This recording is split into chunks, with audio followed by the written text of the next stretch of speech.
es un modo de conocer que otro mundo es posible. Comienza la sección de entrevista de Viajeros Voluntarios Radio.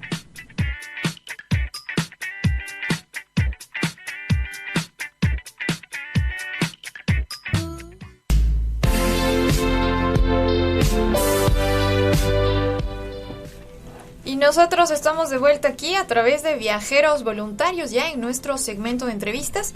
Hoy estamos tocando un tema muy interesante y es el del efecto Pigmalión. Hemos escuchado el extracto de este documental para complementar el tema y para realizar una contextualización adecuada, en el caso de que ya hemos dejado cabos sueltos en la primera introducción que dimos. Así es que le damos la bienvenida a Rubén Camacho Zumaquero, quien es coach y psicólogo, con quien vamos a tocar este tema que es muy amplio y sin duda muy apasionante para el mundo de la psicología.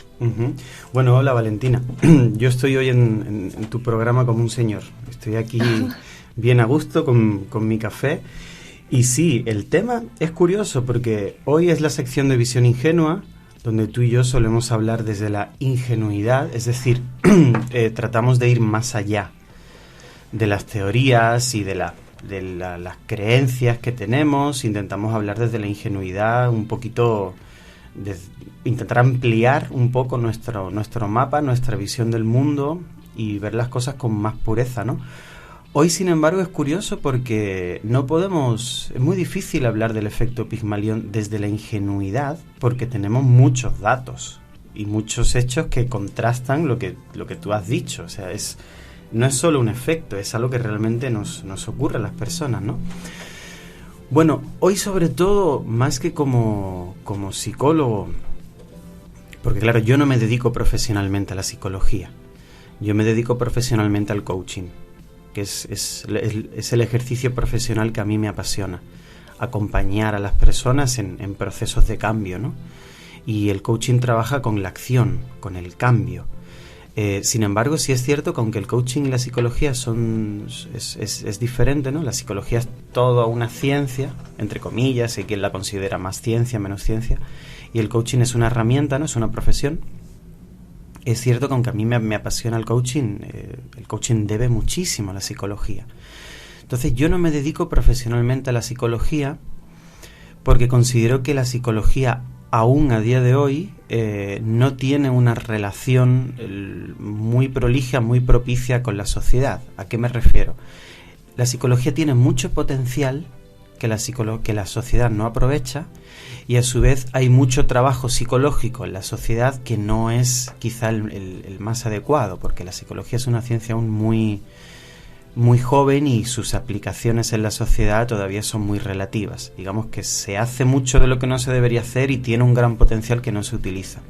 Entonces, herramientas como el coaching sí están utilizando ese potencial que tiene la psicología, y bajo mi punto de vista, el mayor potencial que tiene la psicología es a nivel teórico. Lo que sabemos acerca de nosotros mismos y lo que hemos averiguado a través de todas las investigaciones que la psicología ha hecho, insisto, con método científico, en un sentido muy científico, y todos los datos que nos ha aportado acerca de nosotros mismos. Entonces, con el efecto Pigmalión, todo lo que tú has estado comentando antes, además del vídeo, hay muchísimo de lo que pudiéramos hablar. De todas las secciones de Conócete, por ejemplo, que nosotros tenemos de coaching los jueves, que es desarrollo personal y coaching, el efecto Pigmalión está en muchos de esos programas. Habla de nuestras actitudes, habla de nuestras creencias, habla también sobre estilos de liderazgo, cómo liderar, influir positivamente en los demás.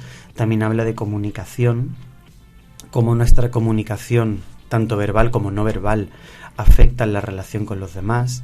Entonces el efecto Pigmalión explica todo esto. Lo explica y te dice algo bastante importante, que es este tema de las profecías que se cumplen o autocumplidas, que parece como un poco de magia. No es magia, ocurre. Quizá no sabemos aún el mecanismo neurológico exacto. Yo creo que nunca lo vamos a saber porque la psicología no funciona como la física. Incluso ni siquiera la física sabe aún a día de hoy cómo funcionan las partículas subatómicas, ¿no? La famosa mecánica cuántica que sabemos mucho pero nos queda infinito por saber, ¿no? Con la psicología pasa igual. No sabemos cuáles son exactamente los mecanismos neurológicos exactos o de aprendizajes exactos, pero sí sabemos cómo solemos aprender, cómo solemos procesar la información y qué resultados da. Entonces, bueno, yo te puedo explicar, si quieres, Valentina, de una forma muy sencilla en lo que consisten las investigaciones sobre el efecto Pigmalión, como se estudia, por ejemplo, en cualquier buena universidad de psicología, y te lo puedo explicar de manera muy sencilla, sin tecnicismos ni nada de eso, si te parece. La investigación es la siguiente. La investigación sobre el efecto Pigmalión nace del estudio de las actitudes de los seres humanos. Y claro, si tú te pones así muy exigente con lo científico, dices, ¿cómo estudias tú las actitudes si no se pueden ver? ¿No? Que es lo que decían los psicólogos de los años 40, los conductistas. Solo vamos a estudiar lo que podemos observar. Igual que el coaching ortodoxo, solo son los resultados. Sin embargo, sabemos que hay unos procesos y se pueden observar indirectamente. Por ejemplo, nunca hemos visto un átomo. No podemos ver un átomo. No podemos ver un electrón. No está al alcance de nuestra vista. Ni siquiera sabemos si es una partícula que gira alrededor de un protón o si es unas cuerdas, como dicen ahora, ¿no? Pero sí sabemos que existen a través de los efectos indirectos. Pues así es como la psicología ha estudiado la memoria, la percepción y también las actitudes. Entonces empiezan los investigadores a estudiar las actitudes de los seres humanos y se dan cuenta de lo siguiente. Si una persona A, digamos, piensa que le cae mal a una persona B, al final se comporta de tal forma que efectivamente se cae mal. Si la persona A piensa que le cae bien y le resulta simpático o simpática a una persona B, al final se comporta de tal manera que le termina por resultar simpático. Entonces, este es el resultado. Y tú dices, qué simple es la psicología, ¿no? Obviamente, sí, es muy simple, es así de simple.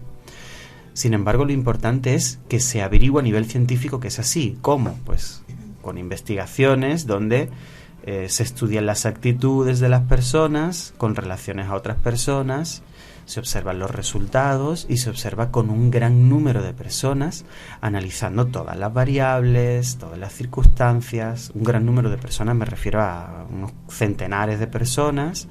Se analiza todo esto y se llega a ese resultado.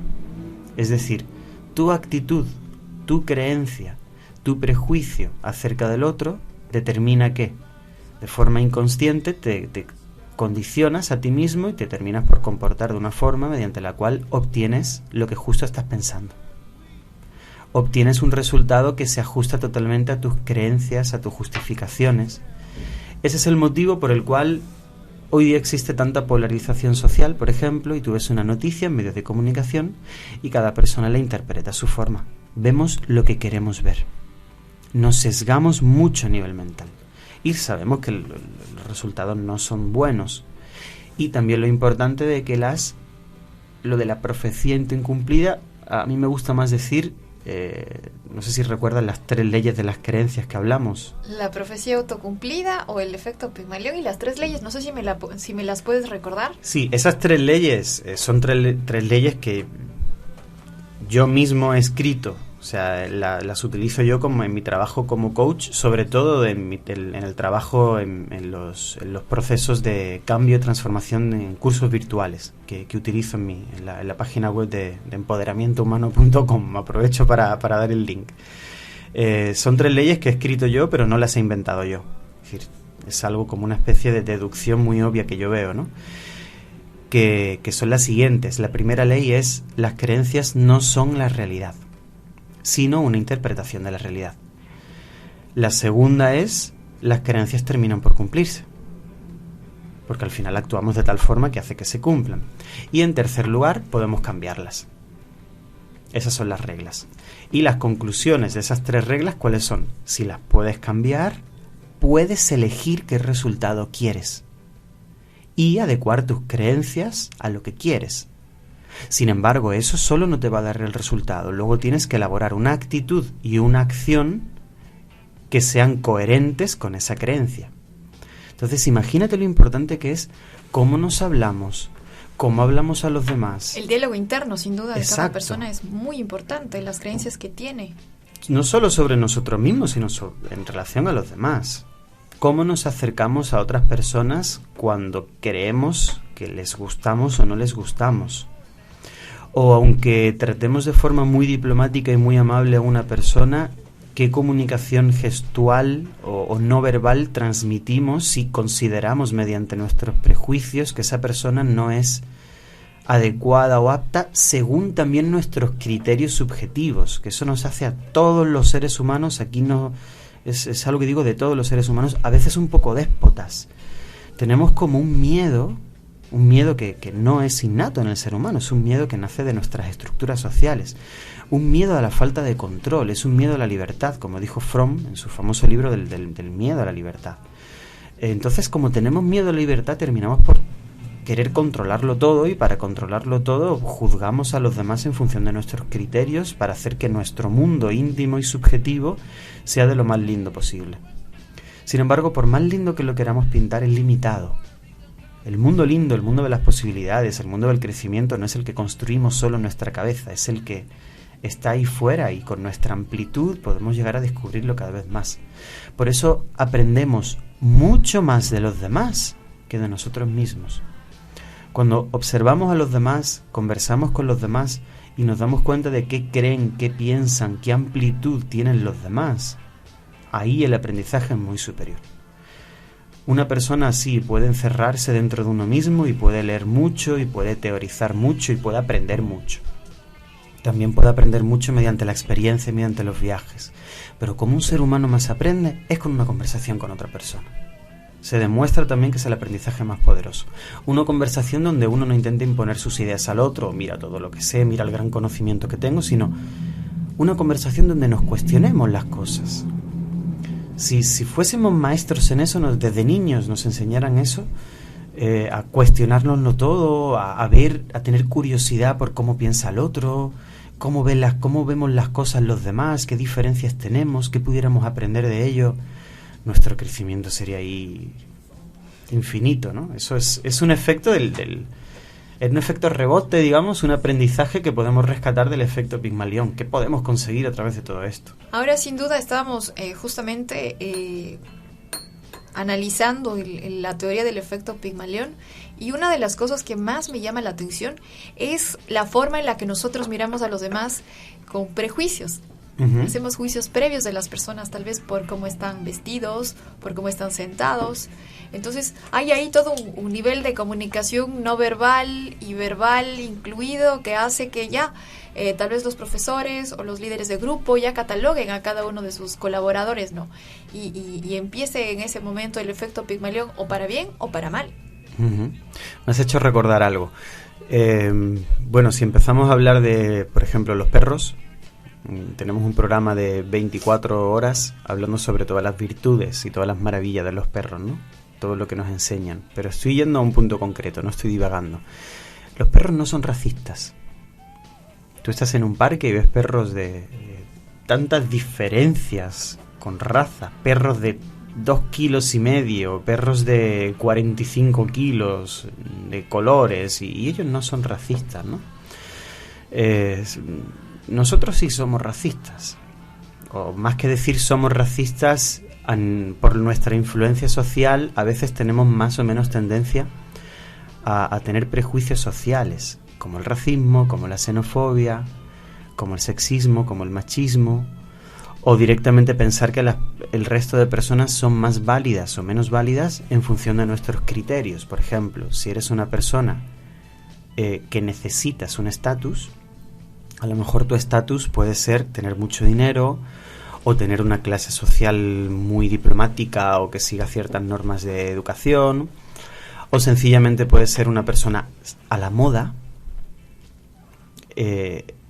Uno necesita también a veces, por una cuestión de autoestima y ansiedad por el estatus también, uno necesita proteger su propio mundo interno. Y la forma en la que protege su propio mundo interno es justificando su propio mundo interno, lo que uno hace, y juzgando a los demás en el momento en el que son diferentes. Ay, esa persona no va a la moda, esa persona es maleducada, no tiene buenos modales, esa persona es de un estatus inferior, no tiene dinero, o lo utiliza de otra forma, o tiene otro color de piel, o mira cómo viste, o mira cómo se peina, o mira qué actitudes tiene. Juzgamos a los demás para proteger nuestro mundo. ¿Y qué necesidad tenemos de proteger nuestro mundo interno, nuestra autoestima. Cuando necesitamos proteger algo que si fuese genuino y puro no habría una necesidad de protección, de la misma forma que el perro de 2,5 kilos no dice, oh, soy marrón, no soy negro, o oh, soy Yorkshire, no soy Rottweiler. Le ladra al Rottweiler, o sea, no tiene ningún tipo de problema. No querrá pelear porque puede salir perdiendo, pero no tiene problemas de autoestima con respecto a su tamaño o a su tipo de pelo, porque es lo natural para el perro. Ante lo natural no hay problemas de autoestima. Cuando tratamos de proteger tanto nuestro mundo interno de tal forma que juzgamos a quien lo hace diferente, es porque esa construcción, ese mundo interno, es una ficción. Es ficticio, es algo que no es nuestro. Es algo que hemos adoptado a través de los años porque creemos que es lo correcto. Porque nos lo dice nuestra familia o nos lo dicen las tendencias sociales o ciertas experiencias que hemos tenido. Es correcto estar a la moda, es correcto estar musculado, es correcto tener mucho dinero o es correcto tener una educación inglesa.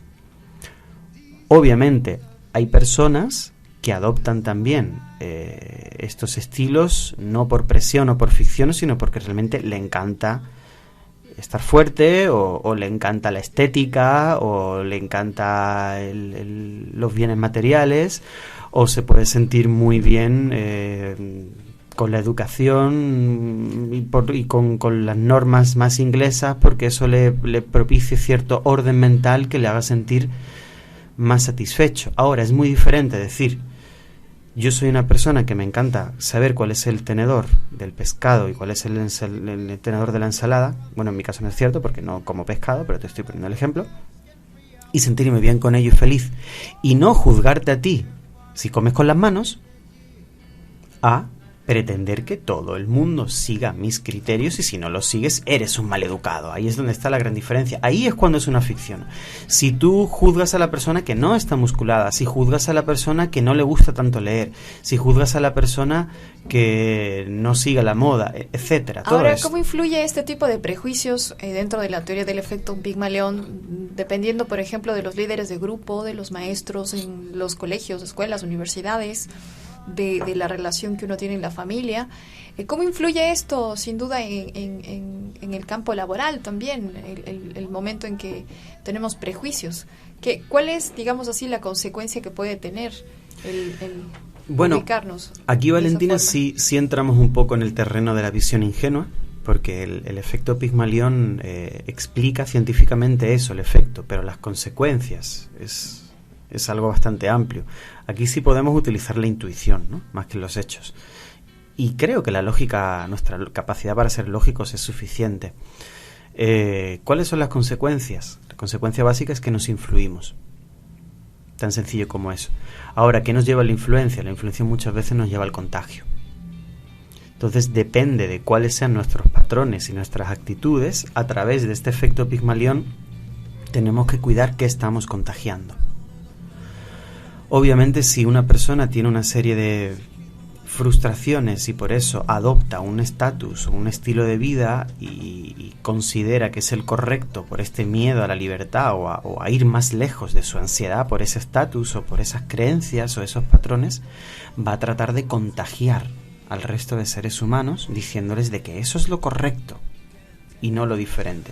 Imagínate qué consecuencias tiene esto en una escuela. Cuando tienes a 20 chicos y chicas sentados frente a ti, en una familia, en un trabajo, ¿qué es lo que tú me has preguntado? Mucho más. Es decir, imagínate el jefe. Aquí no estamos hablando de un líder, estamos hablando de una persona que está en una posición de poder o de dirección o de mando, es un jefe, y que no ha desarrollado aún sus habilidades de liderazgo. Esa persona puede pensar que eso ocurre mucho, por ejemplo, en las culturas latinas. Que el esfuerzo es lo que da el buen resultado y el esfuerzo es tener mucha presencia profesional, es decir, tienes que estar muchas horas en la oficina.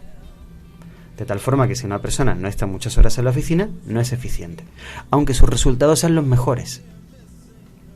A través de esa creencia limitante, obviamente, afecta a tu relación personal con una persona que puede ser un profesional de lo más eficiente. Y perjudica finalmente a los resultados porque esa persona que es tan eficiente se va a sentir mal y tarde o temprano se va a marchar.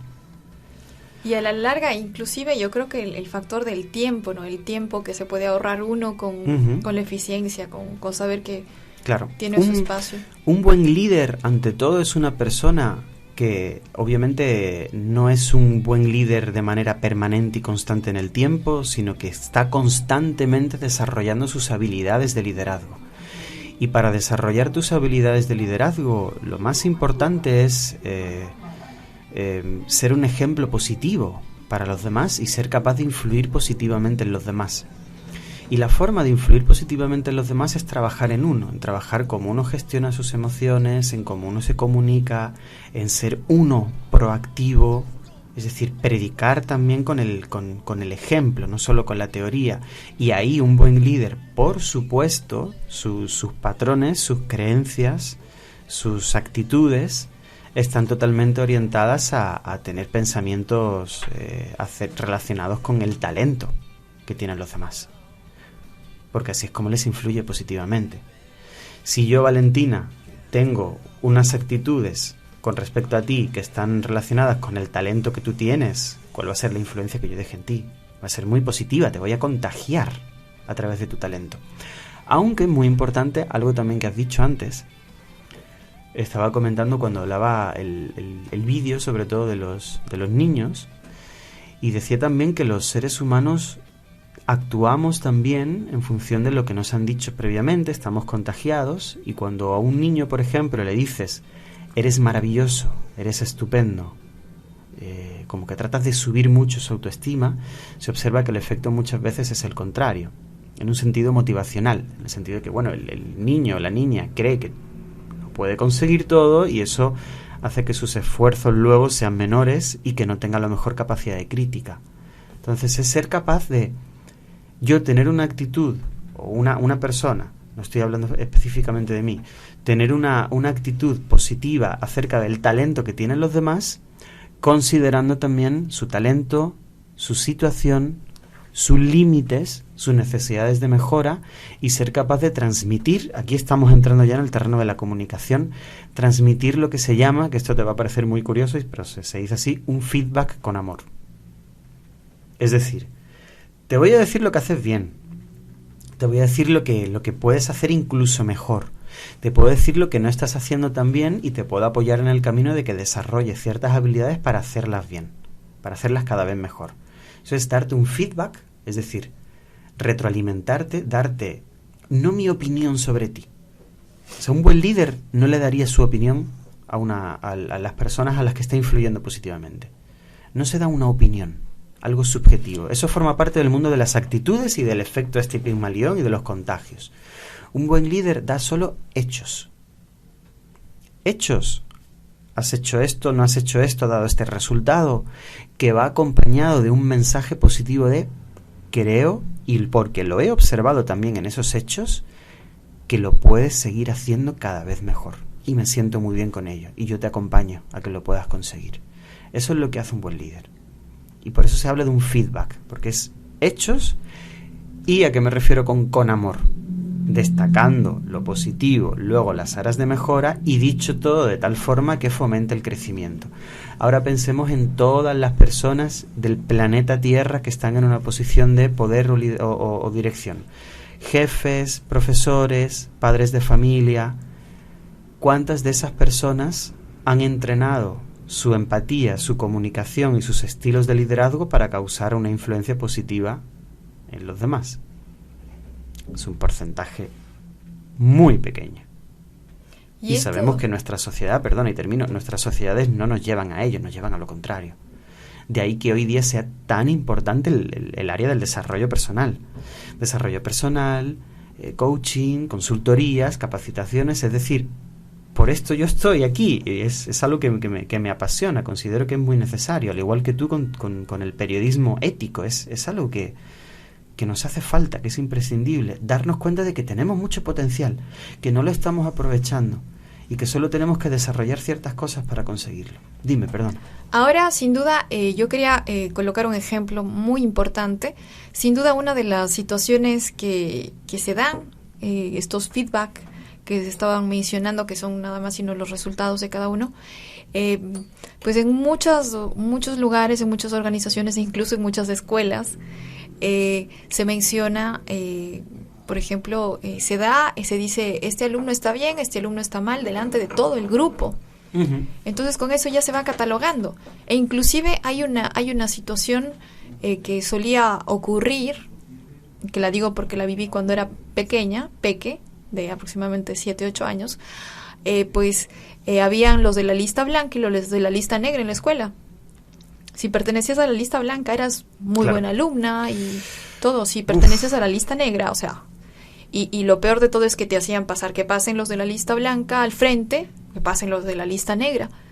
Entonces, ¿cómo a nivel comunicacional y a nivel, digamos así, de emotividad o de autoestima, qué es lo que les estamos dando, ¿no?, a los chicos en los colegios, y qué es lo que les estamos dando a las personas también dentro de las instituciones laborales? Luego nos quejamos muchísimo del bullying y nos quejamos del mobbing, y no nos damos cuenta que es posible que ese bullying o que ese mobbing arranque con simplemente una actitud de un maestro o de una persona que está dirigiendo el equipo. Totalmente de acuerdo. Me estás motivando mucho, Valentina, a que hable largo y tendido de mi infancia y de todas mis experiencias con docentes en la primaria, en la secundaria, con todos los jefes que he tenido en mi vida. Yo reconozco que soy una persona muy independiente, muy autosuficiente, por eso me dedico también al coaching y además viajando.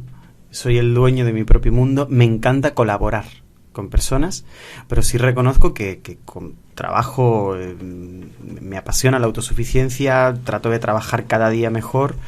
Entonces mi estilo y mi personalidad y mi talento es independiente, no necesito la dirección. Entonces hay otras personas que sí trabajan mucho mejor cuando hay una supervisión, ¿no?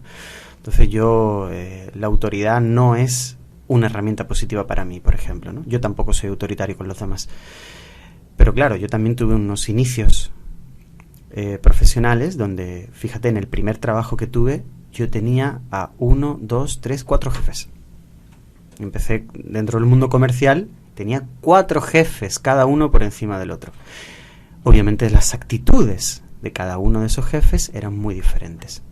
En la escuela también te puedo contar 1000 cosas. No voy a dar nombres ni datos, aunque bueno, sí voy a decir que estoy hablando de Málaga, y una ciudad donde la educación es muy diversa, ¿no? Hay absolutamente de todo, pero a mí me ocurrieron cosas que yo como niño positivo viví bien, pero luego recordé y recordé cosas espectaculares. O sea, recuerdo un profesor en la primaria que era muy parecido a lo tuyo. Era un profesor que no tendría que haber ejercido la pedagogía, o sea, era algo espectacular. Era un profesor que tenía su clase dividida en 5 filas. La fila de los insuficientes, suficientes, bien, notables y sobresalientes. Hacía preguntas a cada niño por pupitre y cuando el niño no las respondía bien, avanzaba una casilla y cuando las respondía mal, disminuía una casilla y le tiraba un tirón de la patilla. Eso estoy hablando del año 90, 92. Son cosas que tú te das cuenta que cuál es esa influencia. También recuerdo muchísimo en el instituto, perdona que te tengo que contar esto, que es recuerdo que en ese tiempo, claro, uno tiene 13, 14 años, es más tímido, le cuesta hablar en público. A mí no me gustaba nada hablar en público, solía discutir con los profesores cuando me trataban de obligar. Y una profesora me dijo que tenía que salir a hablar en público y decir que era la tecnología. Y yo estaba completamente insatisfecho con esta propuesta que me había hecho y ella dijo públicamente delante de 30 personas: eres una persona con graves problemas de comunicación, Rubén Camacho. Delante de 30 personas. Años después la encontré en un lugar y me acerqué a ella y lo quise decir. La persona con graves problemas de comunicación trabaja en el mundo comercial y de la publicidad y me va genial comunicándome. Claro, ¿qué efecto puede tener eso en mí comparado con el efecto de dar yo, cuando tendría 20 y pocos años, mi primera charla en público y que la gente me diera un feedback muy positivo? Oye, qué bien hablas en público. Y yo pensaba, yo hablar bien en público, pero si yo me trabo, me pongo nervioso, digo tonterías. Sin embargo, esos feedbacks hacen que cambie totalmente tu actitud. Y va cambiando tu propia actitud hasta tal punto de que yo he capacitado a personas y a pesar de mis fallos y de las tonterías que puedo decir y de todas las veces que me puedo trabar o equivocar, al final termino una capacitación de 1 mes y medio con personas de empresa y tal, y todos me transmiten en sus informes: comunicación Rubén Camacho 10. Nos hemos comunicado con Rubén Camacho a un nivel de profundidad espectacular. Y eso yo lo tengo que agradecer a todas las personas que a lo largo de mi vida me han dado un feedback positivo. Y no a las personas que me dieron un feedback negativo. Inclusive hay situaciones en donde uno tiene alguna situación complicada y se le acerca personalmente el jefe o la persona que está en la dirección y le da el feedback personal. Perdón. No necesariamente uno tiene que hacer un feedback mucho menos negativo a nivel público. Es simplemente es una situación que ya a nivel grupal ya está dando una dirección hacia todos los compañeros a mirar hacia alguien con determinados ojos, positivos o negativos. Entonces yo creo que de alguna forma el tocar este tema del efecto Pigmalión es muy, muy importante para las personas que tal vez no hayan profundizado en este tipo de situaciones a nivel social que vivimos, que son cotidianas. Y lo que podríamos hacer en el caso de estar dirigiendo un grupo, o en el caso también de tener a nuestros hijos, o en el caso también de a nivel social, cómo nos vamos a dirigir en la familia, con nuestra gente, con nuestros familiares. Es muy importante, sin duda, poder profundizar en este tipo de teorías que son realmente positivas y nos ayudan mucho para poder avanzar, ¿no? en esta situación. Y como lo mencioné anteriormente, lo que más me gusta del efecto Pigmalión es que lo que te invita es a no tener prejuicios con nadie. Claro. Antes de terminar, Valentina, que son y 53, hablamos antes del tema del efecto laboral, cuando hablamos de liderazgo, y ahora que estamos entrando también un poco en el mundo de la educación, sí me gustaría comentar algo. Yo no estoy, digamos, yo me dedico al mundo del coaching, pero sí tuve la gran oportunidad de ejercer la docencia universitaria en la Universidad Estatal de Ecuador. Y por la experiencia que yo tuve, por lo que traté de conseguir, los objetivos que conseguí, algunos que no se consiguieron, hice un poco de evaluación, porque el mundo de la pedagogía, estoy formado en psicología, no en pedagogía, pero he ejercido esa formación, ¿no? Y recordando también las personas con las que he trabajado, alumnos, alumnas, etcétera, llegué a una conclusión muy clara. Y es un mensaje que me gustaría transmitir también. Tanto para mí, si el día de mañana vuelvo a ejercer la docencia, porque surge, también es algo que me gusta mucho. Yo ejerzo docencia, la he ejercido como si fuese un proceso de coaching con todos los chicos y las chicas. Y ahí descubrí algo muy importante, que es el buen docente, así como el buen papá, la buena mamá, el buen líder, el buen jefe. Vuelvo a profundizar, a ser concreto. El buen docente es la persona que a lo largo que pasan los meses de la escuela, en secundario, en el instituto o en la universidad, observa que efectivamente está existiendo un cambio en el alumnado, en el sentido de cómo piensan, cómo estudian, cómo aprenden, cómo se comunican, un cambio obviamente a positivo, que observa un desarrollo en la autosuficiencia del alumnado, un desarrollo en sus capacidades para aprender, un desarrollo en sus capacidades para profundizar. Y está observando, digamos, lo más científicamente posible de que ese desarrollo, para que ese desarrollo exista, hay una serie de factores, factores familiares, sociales, etcétera, también el propio crecimiento de esa persona, ¿no? Y que uno de esos factores es su estilo de docencia. Los profesores que observan que comienza en un mes las clases y termina a los 6 meses, y sus alumnos a nivel de personalidad, de estilo de estudios, de técnica, de profundidad, de pensamientos, siguen exactamente igual, ¿qué has trabajado entonces en clase? Lo que has trabajado es ponerte en una pizarra y dar una charla magistral, es transmitir tus conocimientos, es poner notas positivas, negativas. ¿Qué has hecho en tus clases? Has hecho lo que necesitas hacer para cumplir y recibir un salario. Pero si el alumno o la alumna no ha cambiado, no ha existido el trabajo. Igual con el líder.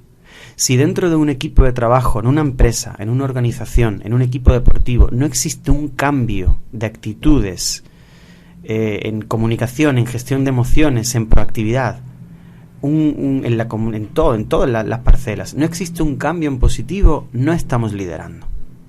Entonces, observemos que los resultados positivos son sinónimos, siempre son paralelos al cambio. Nuestros resultados llegan con los cambios. Por lo tanto, este efecto Pigmalión nos está diciendo que es gracias al cambio tenemos el resultado y tenemos el testigo de que nuestra influencia sobre los demás, insisto, sean docentes, papás, mamás, líderes, emprendedores, están siendo realmente positivas y de valor. Con esto yo ya termino por hoy. Con esto nosotros concluimos el tema del efecto Pigmalión. Sin duda da para muchísimos programas. Es un tema apasionante en donde nos habla de cómo nosotros podemos proyectar en las otras personas nuestras expectativas y estas se cumplen. Si nosotros miramos a nuestros colaboradores en el caso del trabajo, o a nuestros alumnos en el caso del profesorado, o a nuestros hijos en el caso de la familia, o a nuestros hermanos en el caso de la familia también, y proyectamos en ellos nuestras mejores expectativas, pues sin duda estas personas se van a comportar de acuerdo a las expectativas que les estamos mencionando. Si por el contrario los miramos mal, les prejuzgamos, consideramos que deben estar en cierto nivel dentro del trabajo laboral, que no cumple, que no me gusta mucho su actitud, no me gusta cómo se viste, pues ya estamos con prejuicios, y lo que va a ocurrir con ellos y con nosotros simplemente va a ser el reflejo de los prejuicios que llevamos encima. Así es que muchísimo ojo con esto, con la comunicación que tenemos, con el ser personas que tengamos una buena raíz. Y siempre lo digo yo, una buena raíz quiere decir que siempre hagamos las cosas con buen corazón. Qué bien hablas. Siempre Valentina. hay que hacer las cosas con buen corazón y que todo salga y que todo sin duda vaya por ese camino, ¿no? Haciendo las cosas correctamente, mirando a los demás, motivándoles y siempre mirando su potencial. Aprendamos a mirar a la gente por su potencial, por lo que pueden llegar a ser o por lo que ya son y lo que están entregándonos. Perfecto. Con esto Estoy nosotros... completamente de acuerdo. Muchas gracias. Con esto nosotros cerramos ya Viajeros Voluntarios del día de hoy. Un gustazo haber estado contigo, Rubén. Gracias por acompañarnos y haber desentrañado un poco este tema del efecto Pigmalión. Gracias a ti y gracias a la gente por seguirnos, y también invitarles a que el jueves, invitarles a que mañana, miércoles, sigan escuchando el programa, y el jueves regreso yo también para una sección de Conócete, desarrollo personal y coaching, donde vamos a tratar un tema de desarrollo personal, y en esta ocasión va a ser un poquito especial. Es un tema que nunca he visto tratado por ningún en ningún programa, en ninguna página web, etcétera, y me da curiosidad por qué no lo tratan. No vamos a hablar sobre creencias, sobre inteligencia emocional, sobre liderazgo, comunicación, resolución de conflictos, porque ya de eso hemos hablado mucho y están los programas anteriores. Vamos a hablar de este tema: la ansiedad por el estatus en el desarrollo personal. Ese va a ser nuestro tema. ¿Hasta qué punto tus objetivos y lo que quieres conseguir es un objetivo puro, o estás influido por la ansiedad que tienes por conseguir algo que no es realmente tuyo? Es algo que viene de fuera. Sí, un tema muy interesante. Muchísimas gracias. Entonces, ya con el tiempo exacto nos despedimos. Les deseo lo mejor, que disfruten de este martes. Cuídense mucho. Chau, chau. Viajeros Voluntarios Radio. Cada día